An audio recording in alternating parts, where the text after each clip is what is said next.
Dear students, আজ তোমাদের বোঝানো হবে কনফিউজড ওয়ার্ডস। অনেক সময় দেখা যায় যে একটি শব্দের মিনিং দেখা যাচ্ছে যে ভিন্ন ভিন্ন, বাট স্পেলিং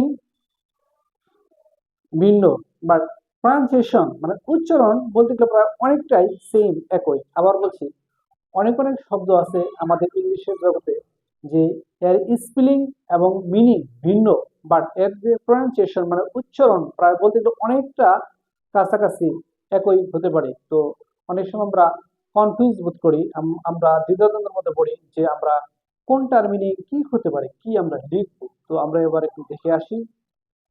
এই ধরনের শব্দ কনফিউজ দূর করতে চাইলে আমাদের বেশি বেশি স্পেলিং সম্পর্কে ধারণা রাখতে হবে। স্পেলিং সম্পর্কে আমাদের পরিষ্কার একটা ধারণা না রাখলে আমরা বিভাগে বলবো ইংরেজি যখন আমরা লিখবো, লেখার ক্ষেত্রে আমাদের অত্যন্ত গুরুত্ব সহকারে আমাদের জানতে হবে। লেখার সময় আমাদের অনেকটাই বিভ্রান্তিকর মধ্যে পড়তে হবে। আমরা একটু দেখে আসি।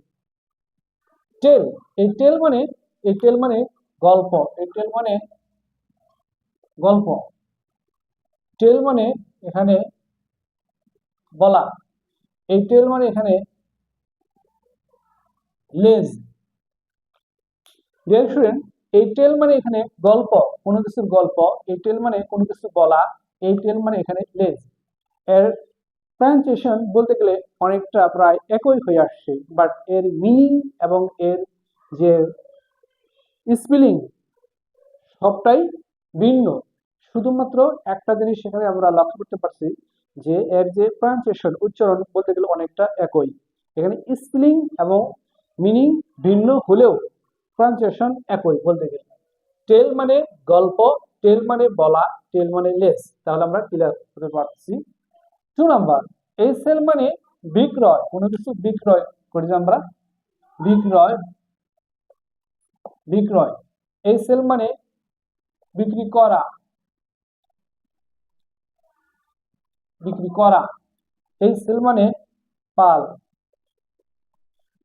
নদীতে যখন নৌকা চলে, যেমন আমরা অনেক পর্দার মধ্যে একটা কিছু একটা দেখতে পাই, সেটা হচ্ছে নদীতে নৌকার উপর পাল থাকে, ওটাকে বলা হয় একটা পর্দা থাকে, সেটাকে বলা হয় পাল।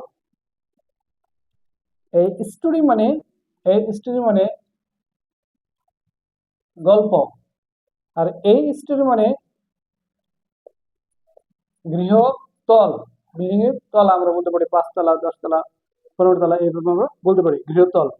তাহলে এই স্টোরি মানে এখানে গল্প, এই স্টোরি মানে এখানে গৃহতল। তাহলে এখানে স্পেলিং এবং মিনিং ভিন্ন, বাট প্রনাউন্সিয়েশন, উচ্চারণ বলতে গেলে অনেকটাই সেম।